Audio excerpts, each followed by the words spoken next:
Well, I've been on TikTok again. It's Michelle of Lab Muffin Beauty Science, Chemistry PhD, Cosmetic Chemist, although these days I feel like what I am is more of a misinformation connoisseur. I have plunged into the depths of TikTok and I've brought back some gleaming, steaming piles of manure. That is one big pile of shit. Misinformation just goes viral really easily on TikTok. It just hooks into that algorithm so well. Last time I did skincare, this time I'm going to debunk hair care myths using science. I'll be talking about silicones, sulfates, preservatives, formaldehyde, benzene, washing your hair twice, heat protectants, and more. I've debunked a lot of these on TikTok and Instagram before, but I can never really go into that much detail because those are so short, so here we go.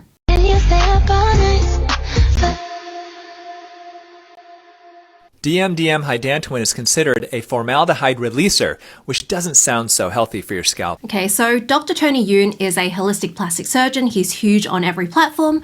I've heard that his plastic surgery stuff is pretty interesting and informative, but he also talks a bit about beauty products and it's just not correct. He pushes a lot of that clean beauty pseudoscience, maybe because he does have a clean beauty brand. It could also be just an overconfidence thing that some doctors have. This is a continuation of that, and this particular TikTok is actually part of like my TikTok origin story. Back in 2020, I came across this and a bunch of other videos, and they annoyed me so much I had to join TikTok. So before we keep going, I just want to talk a little bit about medical doctors. Some people say I'm a bit too mean to medical doctors who are spreading misinformation online, but I do think that they really should be held to a higher standard. I get really annoyed because they do have the privilege of being educated enough to know better, and I also consider myself being privileged enough to be able to do a PhD, so I also hold myself to this higher standard. I also know a lot of doctors do. A lot of my friends in real life are doctors, and a lot of my misinformation debunking friends online are also medical doctors, so this isn't like a blanket diss of doctors. It is just about the ones who say a lot of duh. A lot of doctors do use their authority to build their platform, and again, I mean, I do too. I think it is valid to tell people where your expertise is coming from, what actually informs your content, and people just do respect titles. And it is kind of handy because, you know, as an Asian woman who looks younger than she is, and I mean, I've got purple hair, I get disrespected a lot, and just waving my PhD around has become a bit of a shortcut to get people to actually listen to what I say before they dismiss me for very superficial reasons. It's kind of like a relatively superficial reason that undoes some even more superficial reasons. Anyway, the problem is if you do have that extra authority bias, I really think you need to be more responsible about what you say. That authority bias that comes with having a title, being a medical doctor, that really superpowers any misinformation you spread. And there are a lot of doctors who kind of play that up, like they dress in scrubs, they film in front of their wall of medical diplomas. And I really just think that with great power comes great responsibility. DMDM hydantoin is considered a formaldehyde releaser, which doesn't sound so healthy for your scalp. Okay, so the way he says this is a little bit weird, like considered a formaldehyde releaser. It just is a formaldehyde releaser. It is how it works. DMDM hydantoin is a preservative like all of these other preservatives he's also got. These are needed in products to kill microbes. So I mean, they are killing living things, and so at some level, they are also going to be harmful to people. The trick is to have such a small amount that is fine for people when they put it on their skin, but also will harm the microbes when they're swimming in it. So yeah, formaldehyde does maybe sound bad, and it is bad if you inhale a whole bunch of it. It does cause nasal cancers. I've talked about it before in my video on the Not So Pretty documentary series on that nail episode. But if you have a small enough amount and you are exposed to it in the right way, like on your skin rather than up your nose, then it is safe. This is something called hazard versus risk. So a hazard is something that's harmful in some way, but the actual risk, how much in danger you are, that also depends on exposure. So if your exposure is really low, even if the hazard is high, together that can mean that your risk is still really low. So you can look at my video on clean beauty, which talks a lot more about that. I've got a toxicologist there explaining all of these principles. So formaldehyde is actually also in lots of living things, like we produce it inside our bodies, it's in things like pears. We actually produce about 50 grams of formaldehyde a day, which is like 1/5 of a cup. It's not that great for us. Our bodies have evolved a lot of systems to deal with it and limit its damage, but The amount on your scalp is like a fraction of a milligram. It is really just not that big a deal. And I mean, he should know this because he is a plastic surgeon, he's familiar with Botox, and the logic is exactly the same. So Botox, if you didn't know, is one of the most toxic substances in the world, possibly the most toxic. Something like a few kilograms of it can kill everyone on Earth. But at the same time, millions of people have had it injected into their face and it's been fine because of exposure. It's been injected in a low enough amount at the right place. Now, this thing where he says formaldehyde doesn't sound so healthy, toxicology and biology isn't about how something sounds. It's not about, the feels or the vibes. I really hope as a doctor he is not going on how things sound for like freaking surgery. I really hope he's looking at actual evidence, and it's disappointing that he isn't here. So he is really just playing to people's fears here. This is really frustrating because it is the kind of logic that anti-vax, anti-science movements use. If something sounds bad, it is bad. Don't bother looking at the evidence, just go with your gut feel. Very bad feeling about this. So one of the reasons I am so passionate about clean beauty is that there are lots of links between clean beauty and the anti-vax movement, especially with the whole measles vaccine thing with autism back in the early 2000s. And one of the links is actually formaldehyde. If you look at infographics for clean beauty and anti-vax, they are just like very, very similar. Tiny amounts of formaldehyde are in lots of vaccines, and you see it all the time on these like infographics. It will say things like, this is so bad, it's bad for you, it gives you cancer, you don't want to inject it into your baby. You also just don't want to put it on your scalp according to the same logic. And it drives me a bit mad that people who are into public health don't really see this as what I think is a huge problem. We have huge beauty stores like Ulta and Sephora just teaching a really big chunk of the population this logic from their early teens. This whole idea that if it has formaldehyde, then it is unclean and you need to avoid it. It's going to be really hard to undo all this indoctrination by the time someone is having a baby and they're asked whether or not they want to inject a vaccine with a tiny, tiny amount of formaldehyde into their precious baby. And there actually is a class action lawsuit going on right now. Alright, so class action lawsuits get brought up a lot in social media posts about different ingredients. The thing is, anyone can bring a class action lawsuit. That just doesn't really tell you if they have a good case. And even if they do end up settling and the people end up getting a bunch of money, it's not an admission of guilt. Settlements happen all the time for other reasons, like avoiding a long, protracted, expensive lawsuit and just all the bad publicity that gets wrapped up into that. So for these DMDM hydantoin lawsuits, it does mostly just seem to be people with allergies. There is a small percentage of the population allergic to most ingredients, so for formaldehyde, it seems to be somewhere around 1% of people. So if you are allergic to formaldehyde, it can cause itching and hair loss, but that doesn't mean it's causing hair loss for people who aren't allergic. Allergies are when your body is just overreacting to something that is normally safe. Now, I have noticed that there's been a lot more hair loss lawsuits lately with lots of brands whose formulas haven't actually changed much in years, maybe decades. And I think the explanation that makes the most sense is the pandemic. COVID is linked to hair loss, and a lot of people, even if they haven't had COVID, they've been stressed, which is also linked to hair loss. And hair loss just varies over time as well, so people tend to lose more hair in spring and lose less hair in autumn. There's also things like pregnancy. So there are a lot of things that can cause hair loss, and saying that it is definitely linked to one thing, like a shampoo or a specific ingredient in a shampoo, that is just really difficult to do without looking at science. So it's really just correlation isn't causation. I can't believe how long I've taken debunking this 10-second video. There's something called Brandolini's law, which is also called the BS asymmetry principle. Basically, it just says it takes an order of magnitude, like 10 times more effort to debunk misinformation than to spread it. And it is always harder to debunk when it's someone who you would expect to be well informed, like a medical doctor. And then on top of that, there's just so many more non-doctor people spreading misinformation. So support me by liking and subscribing. I swear I didn't say that just to get in this pitch. There's actually a really good reason your shampoo bottle says rinse and repeat on the back. And no, it's not just manufacturer's way to sell more shampoo, but I used to think the same thing. Let me take you over to my How Shampoo Works poster. And yes, I made this because I'm a nerd and I love talking about shampoo. But basically, this is why it works, okay? When you are, needing to shower, you have a dirty scalp, you're gonna have sebum, you're gonna have oil on it. What happens is that when you shampoo, you're gonna have these little purple things that are called surfactants. They're gonna attach themselves to the dead skin cells, the oil, the grime, the dirt, all of that.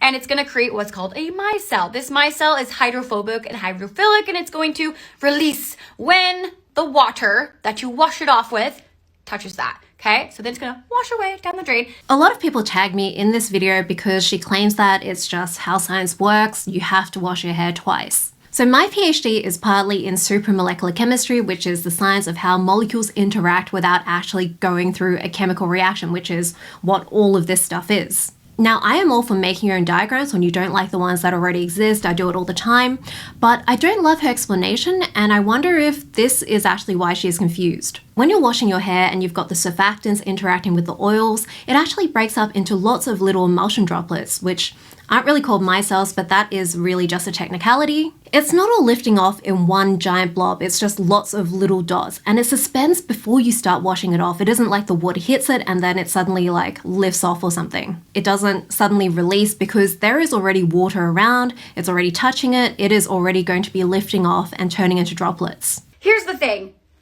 Your scalp is not totally clean after this one process. So after most of those get washed away, there's still gonna be a little bit of dirt and grime and dead skin cells on your scalp, okay? That's just how it is, and you need to repeat. So at that point, you can get all of the oil, surfactants are gonna create a micelle, and then the micelle is gonna wash it away. And at the end of your second wash, you're gonna feel a huge difference compared to the first wash. There is nothing in the science that says one wash with surfactants can't lift off all the oil and dirt. It is just the same chemistry as washing plates. When you're washing plates, you don't necessarily need to wash them twice. Sometimes you do. It depends on how dirty it is, how dirty your plates or your hair is. It depends on your technique. It depends on what products you're using. If you're using a product that just isn't very good at cleaning, or if you didn't use enough of the product, even things like the temperature of your water will make a difference. So you might find that your hair is better if you wash twice, but most shampoos are designed to wash off with just one wash. Now, I did get a bunch of people asking me, if I don't need to wash my hair twice, why do I get more foam on the second shampoo? So the reason you get less foam is because the surfactants are in charge of both lifting the oil off your hair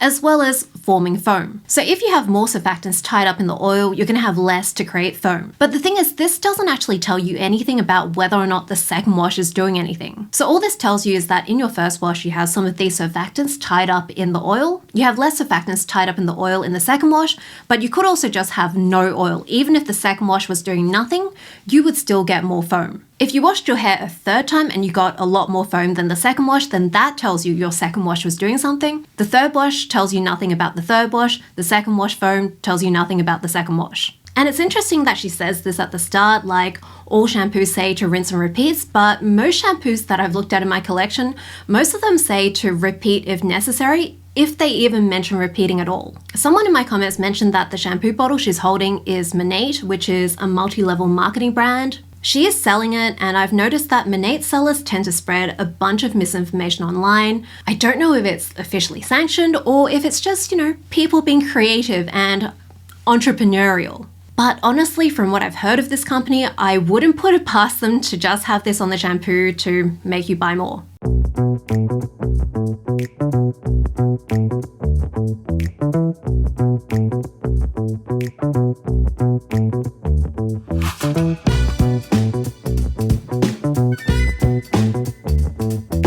So yeah, this is an example of the bad Monate tests that they've been spreading. The thinking, which if you can call it that, is that if you get a cotton bud and you put the heat protectant on it and then try to light it on fire, it won't light if it's a good heat protectant. But that is not how heat protectants work. A hairstylist online got her toddler to explain it, and he actually explained this really well. So I'm going to play that. I'm going to cover up his face because it's kind of weird to have someone else's toddler in your video. Hi, hairdressers. Just because something isn't retarded, that doesn't mean that they're not heat resistant. Heat isn't fire. Yeah, so that is literally it. If you have a heat protectant, it spreads heat out really nicely, and so you're not getting hot spots in your hair. Fire is combustion. It's something reacting with oxygen and burning. So cotton, for example, is actually used in oven mitts. It's really good at protecting your hands from fire, but it's going to burn. They are two completely different properties of substances. Most of the time, what these videos are actually showing is that some products contain water, which is really good at not lighting, and other things will contain oil or alcohol and they will light on fire. It is just a test for combustion. So I guess the ironic thing is that too much water is actually bad in heat protectants because water can absorb into hair and boil. It doesn't evaporate as easily as alcohol, but it boils a lot more easily than oil. And so what happens is inside your hair, it can boil explosively. So it goes kind of like popcorn, and it causes something called bubble hair, which is literally like popcorn. 3 high street shampoos that you need to avoid like the plague. Number 1, Head & Shoulders. There are much better shampoos that you can use for dandruff that you can get from your local pharmacy. Head & Shoulders contains sulfates which can dry out the scalp and over time leave your hair looking dull and dry. Also, Head & Shoulders can lead to colour fade out. So if you spent $, on having amazing dyed hair, this may fade it a lot quicker than you want it to go. Something that I've noticed is so many of these videos warning people to stay away from particular hair care products. They always say things like, avoid these like the plague, which I guess people aren't really avoiding the plague, but also things like avoid at all costs, which is a really common thing I see. I sort of half expected her to say this.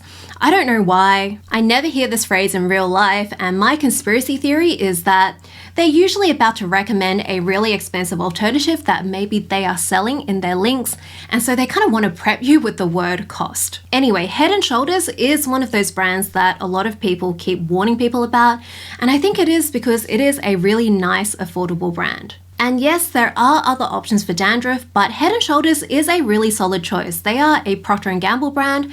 They invented a lot of new technology around getting zinc pyrithione, which is the active ingredient that kills the fungus that is causing the dandruff. They've got a lot of tech on getting that to deposit on the scalp, so it is really not a bad choice. Now, sulfates is one of my passion topics. They are not automatically harsh and stripping. I've talked about it in my shampoo myths video. The reason is the way surfactants work to clean your hair is a supramolecular process. It is sort of like molecular choreography. All of these little tadpoles are working together to lift the oil off the hair. I keep on showing this diagram, and the lead author of the paper actually DM'd me on Instagram, so hi if you are watching. Thank you again for this diagram. It is just so handy for explaining cleaning. So not all of these pink tadpoles are the same, and all these surfactants are working together in the product to lift off the oil. In pretty much every shampoo you get these days, you will see multiple surfactants, and so the sulfates, if they have sulfates, are just going to be some of these pink tadpoles. So how much a shampoo strips isn't just about whether or not it has sulfates, yes or no, it's also about everything else that's in there, which is the surfactants, but also the other ingredients that aren't shown in this diagram, like polymers. They all interact as well, and some of these ingredients can keep the sulfates from going deeper into hair or deeper into skin. So it's about what the final combination of everything is overall. It's sort of like Nicolas Cage movies. You can't tell just by whether or not it has Nicolas Cage or if it's Nicolas Cage free, whether or not it'll be a good movie. Nicolas Cage, good or bad? A challenge, certainly, but not unsolvable. It's about everything else in the movie, like who the director and the writer are. Now, if you do have colored hair, like me, I think you would probably be better with a color protection shampoo that is actually optimized to protect your color. Head & Shoulders don't have one in Australia anymore, but someone told me that they do have one in other countries. And there's a good housekeeping test where they tried lots of different color protection shampoos. The one that stripped dye the least had sulfates in it. Now, I did get a lot of comments saying that people love sulfates because they get their hair clean, and I do appreciate the energy, but it still isn't about sulfates or not. It is still the overall formula that's important. You can make a really mild sulfate shampoo. You can make a really stripping sulfate-free shampoo. Number 2, Tresemme. Now, these products contain sulfates again to dry out the hair, but also contain silicones which can build upon the scalp and cause itchiness and irritation of the scalp. So I would recommend not to use Tresemme. So silicones can build up on the scalp. It's just like any other conditioning ingredient, but generally it's not an issue with shampoos. There really isn't that much conditioning in shampoos. There's really just enough silicones to make your hair not tangle when you're washing. You do need a bit of conditioning agent in shampoos, otherwise your hair gets really tangled and matted and damaged, because when your hair is wet, the cuticle sticks up a bit more. It's going to be rougher, it's going to be a bit more fragile, and you are moving it around a whole bunch. So it is really prone to getting damaged if different hairs snag against each other and break off bits of cuticle. Now, most of the time in shampoos, it's not silicones that are conditioning, it's actually polymers, possibly because people got scared of silicones. I do see a bunch of people saying, why would I want a shampoo that conditions? I just want it to clean. And I get that, but if you do try a shampoo that doesn't have any conditioning agents, it is a horrible experience. Number 3, OGX. Now this brand, which is quite popular and is available in most drugstores, has actually got an alleged lawsuit against it. Now I'm not sure of the ins and outs, but I think it's because of hair loss or hair thinning. Now they do contain chemicals which can be quite strong on the scalp and can lead to irritation. They do claim to be sulfate free, however, but again, I would just avoid.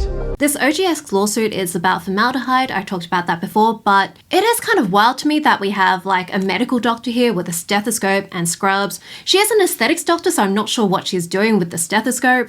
Anyway, why would you not at least look it up before people to avoid it like the plague? Again, it is just that lack of responsibility that's really annoying me. Having that doctor's endorsement really does superpower the misinformation. People are more likely to believe it. I got this comment on a video, and I don't know if this person is joking or not, but this is literally how a lot of people think. And it's not necessarily a bad thing, we should be able to trust experts, but a lot of these perceived experts are spreading misinformation and pretending they have the right expertise to know more about it when they don't. And it is usually all these really affordable brands that get all these warnings against them, and it's really frustrating because these drugstore products are good products. And a lot of the alternatives that people are recommending instead, they don't do their own R&D, but they charge so much more. And it's just kind of gross and elitist to me that these people are trying to get people to spend more money for a product that will probably have less benefit. And yeah, people do get higher commissions and higher affiliate income off higher priced products. Also, this is kind of just hilarious to me, but every time I debunk one of these videos with a side-by-side duet, I get a whole bunch of comments saying something like, her hair is really shiny, your hair is really dull, why would I listen to you? And this is just hilarious to me because I think it's pretty obvious that, I'm East Asian, my natural hair color is black. Bleaching is possibly the most damaging thing you can do to your hair. To get my hair to this color, I had to sit for a full 9-hour workday at a hair salon that specializes just in bleaching the crap out of Asian hair. So this was bleached to a level 9 or 10. It is pretty much a miracle that my hair is still attached to my head. Before Olaplex really became a thing, a lot of hairdressers would just refuse to do this. A lot of hairdressers still refuse to do this. So it feels a lot like saying Icelandic people know more than Australians about sun protection because Australians have more sun damage, and the amount of exposure and the conditions that the hair/skin has gone through is just so different in the two situations. And honestly, before I did this to my hair, it was a lot easier to manage. My hair was always really shiny and it looked fine, but I knew so much less about hair then compared to now. And I'm not saying you have to have super damaged hair to understand hair, but it does give you an extra incentive to learn more about how to deal with your hair. Anyway, the two aren't correlated. It's a weird comment. Stop using these products. They are ruining your hair. Do I even need to go into detail? Batiste is far too heavy to be using on your hair frequently. The reason why it's an issue is because it's really difficult to completely shampoo out of your hair unless you're using a detox shampoo. If this isn't washed out properly, it builds up on the scalp, it can block hair follicles, and that can lead to hair loss or lack of hair growth. If we look at what ingredients are in Batiste, I'll put them up here. The first three are gases, butane, isobutane, and propane, so they're just going to evaporate and disappear. So will the alcohol and the fragrance. So the stuff that's left on your scalp, we've got rice starch. That's not that hard to wash off your hair. I think we've all seen rice starch going down the drain when you wash your rice. Cocoa hydrolyzed keratin. This is little chunks of keratin protein attached to fatty acids. That's the cocoa bit. That's generally not that difficult to wash off. The cetrimonium chloride and distereodimonium chloride, these two are cationic surfactants. They're really common in conditioners. They are pretty much the most basic type of conditioning ingredient. Again, they're not really anything that special, and they're not something that won't wash out without a detox shampoo. She does kind of have a point here, which is that dry shampoo might mean you're washing your scalp a lot less. And then yes, buildup can happen on your scalp, and that can mess up your hair follicles. It can also mess up the microbial balance on your scalp, and this is important because it's one of the main causes of dandruff. This is the yeast, and if you have too much of those, they can cause scalp irritation. They eat up things called triglycerides, which are part of your skin oils. They spit out fatty acids and those can be irritating, and that can all lead to inflammation, which can mess with hair growth. But this is with anything that you spray onto your scalp. It's not really the Batiste itself that's an issue. But people who wash their hair less than they should might be using Batiste a lot because it is such a popular dry shampoo. The only miracle about this is that it's still being sold. This is really, really not good for your hair. It has insoluble silicone in there. Insoluble silicone is silicone that cannot be broken down by water, which means it's very, very difficult to wash out. Silicone is essentially plastic. If that builds up on your hair and you're also heat styling, you're essentially melting your hair, just waiting for it to break off. Really isn't a very good conditioner. I know it can make your hair feel great, but it's all just superficial. Okay, there is a lot here. She just kind of rattled off a whole bunch of really common myths about silicone. So I'm going to try to get through these somehow. So first off, silicones aren't plastic. This stuff here is dimethicone. You can see it is a lot more like an oil. It's a liquid. Plastics are solid. Point 2, this is obviously not in order. Silicones do not melt hair. I'm not entirely sure where this comes from, but there is a lot of stuff with hairdressers saying that when they bleach hair, it heats up and then they can see silicones dripping off, which is an observation, but the explanation isn't quite right. The heating is probably from metal ions in the hair. These can come from dyes or tap water, and that's reacting with some of the ingredients in bleach. But it is not the silicones doing it. Silicones are really stable to heat, and that is why they're used in so many heat protection products. They won't react and produce more heat. So with these silicones that are really unreactive, like dimethicone, which is the main one that people mention this with, they can only really get as hot as whatever hot tool you're using. And the reason they work so well for heat protection is because they don't react. They form a layer that helps spread out heat more evenly. It's sort of like when you're using a frying pan versus if you're directly cooking on a fire. Having that extra layer there spreading out the heat stops you from getting hot spots where your hair will just start decomposing, while there are other bits of your hair that are still too cold and they're not being styled. They're not actually curling or straightening or whatever you're doing. Okay, next point, it doesn't condition well because it is just superficial. Superficial conditioning is actually probably the most important part of conditioning.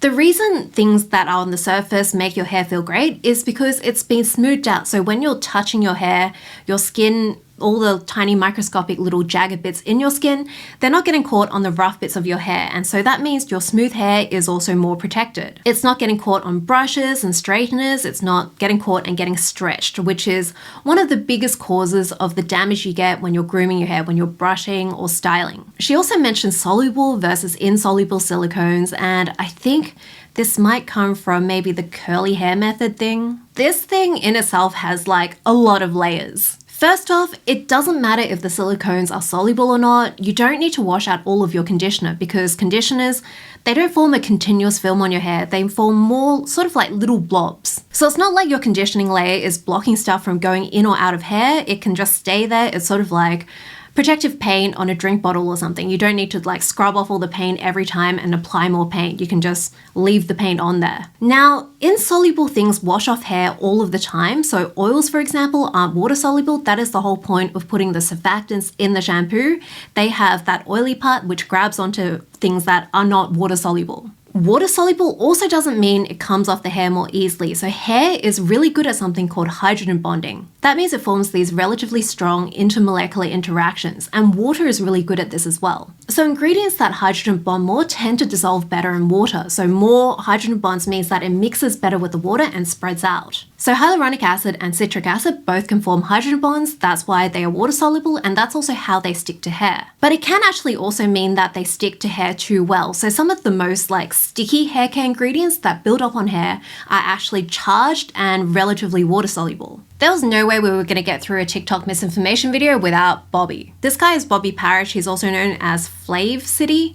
He usually talks about food, and he talks a lot of pseudoscience there as well. And there's a whole bunch of food science people that I'm going to put up here who I recommend who have specifically debunked him. You know those commercials where the A-list actors waving their hair for Head and Shoulders? Spoiler alert, they ain't using it. And sometimes when you can't read or pronounce ingredients, it doesn't mean they're bad, but in this case, it does. These two are harsh preservatives that are known allergens, skin irritants, and neurotoxins. I'm sorry, put it back. It's kind of nice that he finally admits for a change that being able to pronounce a word just doesn't mean very much. So these ones are pretty easy for me: methyl isothiazolinone, methyl chloroisothiazolinone, but I cannot pronounce botanical names. Like, raspberry is Rubus idaeus.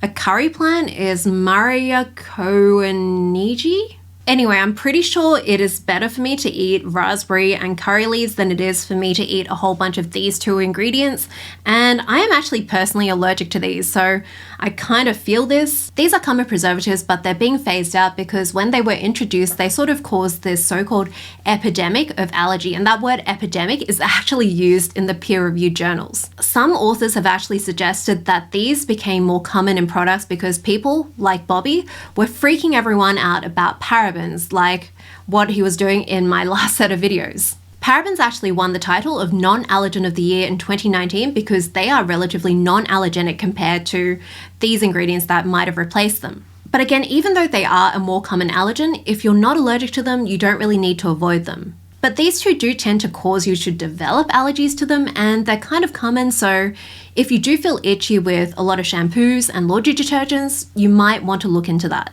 Again, he is using the EWG database like last time. They are a really crap source. I went into tons of detail about them in my last misinformation video, but basically, they are very much in the business of selling fear. Their whole shtick is a bit like, please be scared of all these common things, but conveniently, we are the only people protecting you against them. Every time you go on their website, they just give you all these pop-ups for donations, and they seem to have a lot of funding from the organic industry. So obviously having this sort of database of ingredients to watch out for is just ignoring the whole idea of hazard not being like risk, the whole idea of dose and exposure. Again, it is this anti-vax logic. And it is hard for me to believe that they're not operating in bad faith. Like I mentioned last time, they kept on going on with the whole vaccines cause autism thing well after it was very obvious that the whole Wakefield study was just BS. Now the funny thing here is he does mention neurotoxicity. If you look at the thing he's showing, it actually says that it is a low risk. If you look it up in their database and actually click on it, it says that it is on in vitro tests on mammalian cells. So in other words, they must have gotten some neurons out of some mammals and then chucked it into like a little bath of MI. And again, it is a matter of concentration and exposure. The chance of having like your brain cells swimming in MI after you use a shampoo is just super low. The EWG have gotten so lazy with their referencing, or maybe they just got sick of people looking up the studies and critiquing them because like open scientific literature and then their data sources are like open scientific literature / peer-reviewed literature. That is just like, we looked it up on Google. And then they've got NLM 2012 PubMed online scientific bibliography data. That is literally like saying your source is Google search, but it's worse because it's like Google search from 2012. Anyway, I found the study. It is on rat brain cells, and the lowest concentration of MI where they saw an effect was 100 micromolar. So I got out my little calculator because, you know, Brandolini's principle, I'm going to have to do way more work than Bobby's doing. It converts to 0.001% MI. Now, in 2010, the US limited MI to 0.01%. Now, this was a cosmetic ingredient review recommendation. It's not like a binding law, but it is the sort of thing that you follow if you're a big brand, unless you really want to open yourself up to litigation. So if we have this maximum recommended concentration, your brain cells would have to be swimming in the shampoo, only diluted by less than 10 times. So a big blob of shampoo in your hand is 5 grams, so you would have to be using less than 1/5 of a cup of water with that giant blob to get that concentration. Anyway, I would avoid the EWG and anyone citing it like the plague. I would avoid them at all costs. It absolutely blows my mind that so many women do not know this, but there is an ingredient in pretty much every shampoo that is destroying your hair. It's called table salt. That stuff is in your shampoo and it's also drying out your hair. And the crazy thing is it's in almost every single shampoo. I've looked at over 2,000 shampoos and at least 85% of them had table salt in it. If you don't believe me, go to your bathroom right now, check your shampoo. If you see the ingredient sodium chloride in there, then that is table salt. This one is just kind of hilarious to me. Like, we are really scraping the bottom of the barrel here. We're trying to freak people out about salt. So yeah, sodium chloride is used in a lot of shampoos because it is a really good way of thickening up some surfactants. So it is some particular anionic surfactants like sulfates. Basically, anionic surfactants are negatively charged, and the ions from the salt will interact with these heads of the anionic surfactants, and it changes how they're arranged. So it makes the micelles inside your shampoo sort of turn into long noodle-shaped micelles, and those get tangled up more. That means that it becomes a lot thicker. They kind of like get tangled up in each other before they get poured out, and so you end up with a blob in your hand instead of like water. It's really cool and neat, but the amount of salt you need is actually really low. It's usually like 1% or perhaps even less. Even sweat has more salt than this. Seawater has like 3 times more. Plus, you also dilute your shampoo before you put it in your hair, and then you wash it out after maybe a couple of minutes maximum, so it's not like your hair is soaking in the salt. The thing is, when you use a product that contains table salt, it will over time cause your scalp to dry out, and this can cause flaky scalp, hair loss, and not only that, it also dries out your strands, which can cause split ends, breakage, and just brittle hair overall. Your hair is getting attacked from all sides. So yeah, your hair's not soaking in the salt, your scalp isn't soaking in it either, but even if your scalp was soaking in the salt, the reason that salt dries out your skin is because of osmosis. That's when water is getting pulled out because the liquid outside your cells has like more concentrated salt than the liquid inside your cells. But your diluted shampoo is really not that salty. If it is drying out your scalp, it's probably other things in there like the surfactants and just the water from your shower. Maybe it's like warmer and just washing out the oils from your scalp. That's going to be making a much bigger difference than like the tiny, tiny sprinkle of salt. Okay, we're doing it. Let's talk about the 1.5 million dry shampoos that have been recalled in the US and Canada this past week. If you haven't seen, tons of dry shampoos right now are being recalled for having a cancer-causing ingredient in them called benzene. So yeah, this video was back from the recall of dry shampoo because there were traces of benzene found in them. A whole bunch of products have been recalled, sunscreens as well, and hand sanitizers, and they're almost all because of one lab called Valisure. I've talked about the sunscreen recall in another video that breaks it down in a lot more detail, but in short, the lab says a lot of really questionable things that make it really sound like they're trying to fearmonger. I might do a longer video breaking down the background behind this lab and some of their pretty dubious things, I don't know, maybe a bit later, but the amounts of benzene found in these products were really low. But like with formaldehyde, it is pretty easy to freak out about benzene if you don't know a lot about it. Back with the sunscreen story, a lot of dermatologists were posting really fearmongery videos based on that Valisure press release because that press release itself was pretty fearmongery. Now, I don't really blame people for freaking out a bit when you first hear these sorts of stories, but you should really do a fact check when these stories come out before you throw out your products. Maybe just put them in the back of a cupboard for a while until more info comes up and it gets a bit clearer. And you should definitely not film a video warning all of your many followers about it. Now, if you don't know anything about benzene, it's a chemical that's normally found in car ignitions and gasoline. It's been found to cause temporary symptoms of anemia, memory loss, skin irritation, but the most concerning, it's a carcinogen, which means it's a cancer-causing agent. So all of the recalls were done out of that whole abundance of caution thing. The brands all go to lengths to say that the amounts of benzene weren't expected to cause any harm, and the Valisure data does actually support that. Again, check out my older video on benzene, and yes, car emissions are one of the big sources of exposure. If you want to drop your benzene exposure, the best thing to do is actually just not to park your car in a garage that's attached to your house. Even if you inhaled all of the benzene coming out of one of these products, which is unlikely because, spray products go into the air, not just all into your lungs, it is still less exposure than breathing city air for half a day. So all of these effects she's talking about, like anemia, memory loss, skin irritation, cancer, all of these are from occupational exposures to much higher amounts of benzenes. Again, the dose is really important for your actual risk.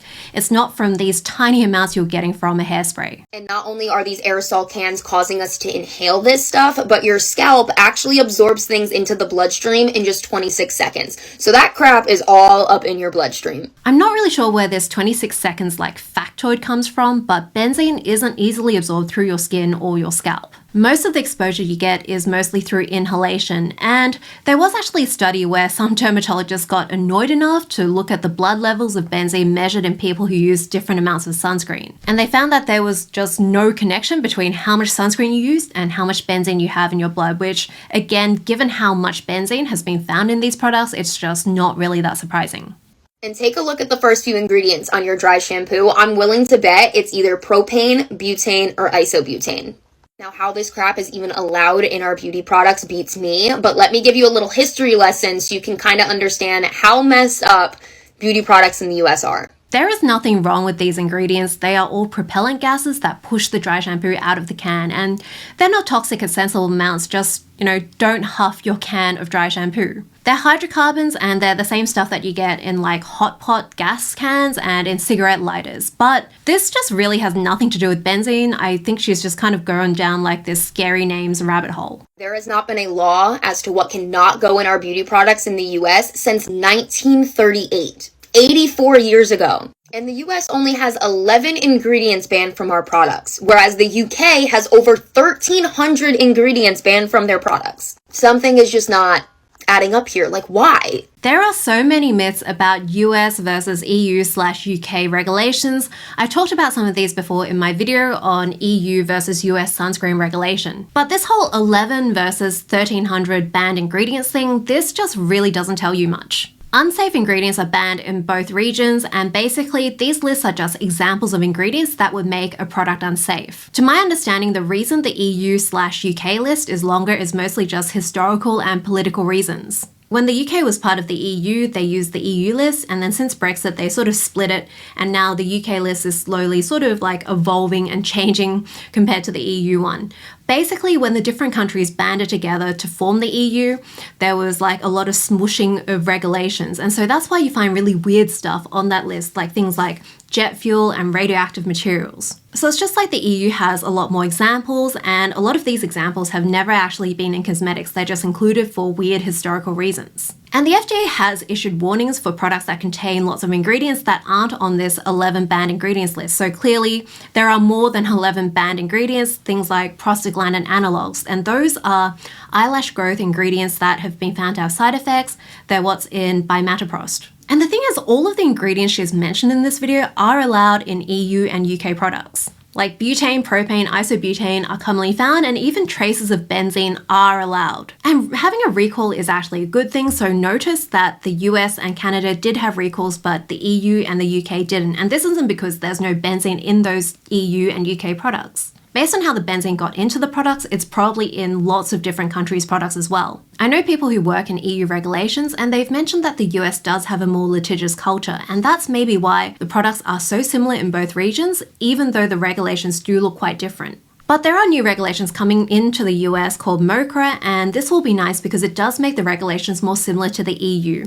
The biggest problem with the US regulations that I've heard from regulatory people is that the regulations are pretty unclear. So it's hard for smaller brands to really understand what they can and can't do, what are good practices when making and launching cosmetics. A lot of those like homemade kitchen products that you see from small brands selling on places like Etsy, they are sort of like the beauty equivalent of pink sauce.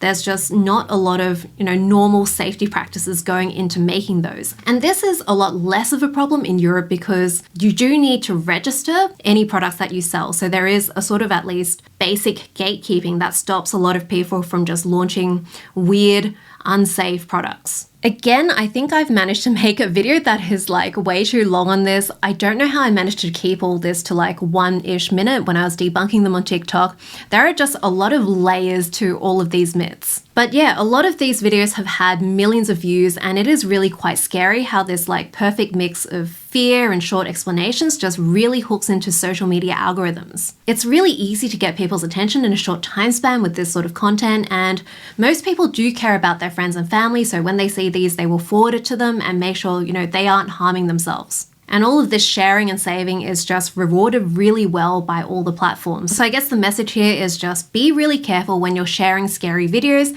even if you are doing it with good intentions, which I'm sure most people are. I mean, you can share it with me so I can find out more about them and debunk them, but, don't share it. If it's something that's scary or surprising, that is like an automatic red flag for misinformation. It's not always the case because scary stories are sometimes true, but most of the time if something is surprising, that means that it isn't really supported by the body of evidence. It's not a robust finding that's been confirmed again and again, which is how science works. Also, look for the consensus of relevant experts, and yes, we did just see some people who seem like experts sharing misinformation, but a lot of the time medical doctors on social media aren't really automatically basically experts on things like toxicology and cosmetics. Those aren't really topics that they learn in any sort of depth in med school, and again, there are huge teams of scientists working at a lot of these companies. The chance that someone with no training or expertise can look something up on an app and find out it's toxic in 5 seconds, it's just really not something that all of these scientists have missed or they're staying quiet about. It's just really, really improbable that there's this huge conspiracy going on. So most of the time, if a bunch of relevant experts are overwhelmingly saying the same thing, it is probably going to be true based on the current evidence. If you see videos on TikTok and Instagram that need debunking, please send them to me. Of course, it would be great if you follow me on those platforms as well.